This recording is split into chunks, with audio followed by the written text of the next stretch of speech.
President Trump is pulling the U.S. out of 66 international groups that he says, quote, no longer serve American interests, including a UN climate treaty. Our next guest has been calling on him to do just that, and it comes less than a year after pulling out of the Paris Climate Accords. Joining me now is Marc Morano of ClimateDepot.com, and he's the executive editor there. Marc, it's always great having you on. So let's talk about this, because President Trump famously took us out of that Paris agreement in his first term, saying, I'm the president of Pittsburgh, not Paris. He's doing it again with this agreement.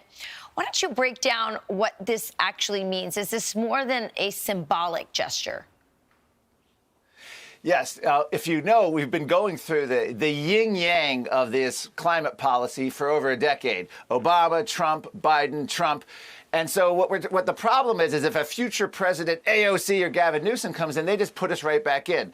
So what Donald Trump's done this time, different than just pulling us out of the UN Paris Climate Pact, think of it like a Jenga table. He's pulled out the base of the Jenga table, and it's collapsing. This is the 1992 Rio Earth Summit, United Nations Framework Convention on Climate Change treaty that is the foundation for all of the madness. I was going to say mandates, but actually mandates, madness, same thing. And this goes back to 1992. This is net zero. This is the UN climate treaties.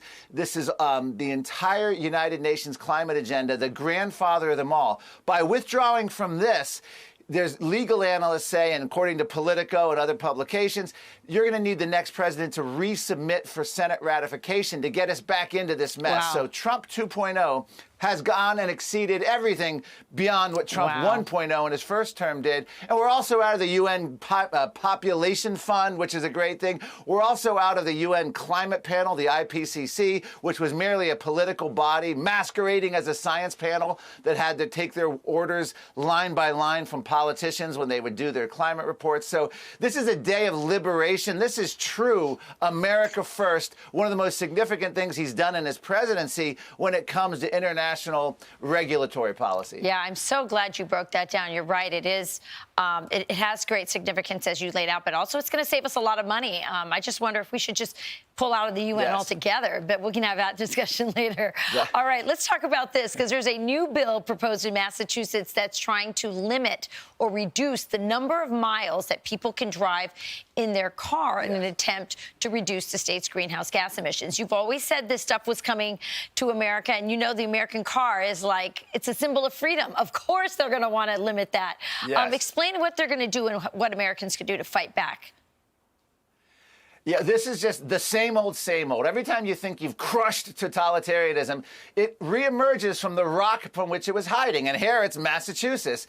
And this is, again, if you go back, there's no mystery to what Massachusetts is doing. They're setting up a 15-member council to look at how they can restrict the mileage in lower state of residents, Massachusetts residents' mileage. Well, gee, what does that mean? They're saying, oh, we're going to promote public transportation. Well, this is nothing more than the warmed up, redone Biden EV mandates, where they're literally trying to take away your freedom of movement. We know this because the World Economic Forum has proposed 75% reduction of all cars globally. We know this because the World Economic Forum has proposed abolishing private car ownership. We know this because the states and cities that Massachusetts mileage restriction is modeled after, Colorado, California, have already proposed limits on the creation of new gas stations. They want to limit gas stations. They want to limit your mobility. We know this because CNN has already proposed carbon passports for the government to monitor your travel. There's no mystery to what Massachusetts is doing. They're using the climate scare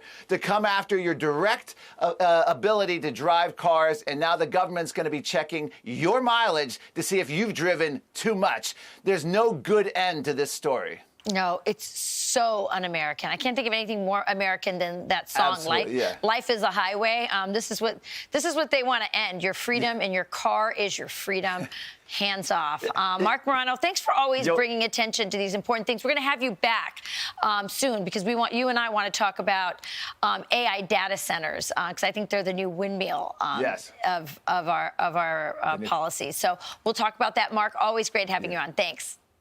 I'm Steve Doocy. I'm Brian Kilmeade. And I'm Ainsley Earhart. And click here to subscribe to the Fox News YouTube page to catch our hottest interviews and most compelling analysis.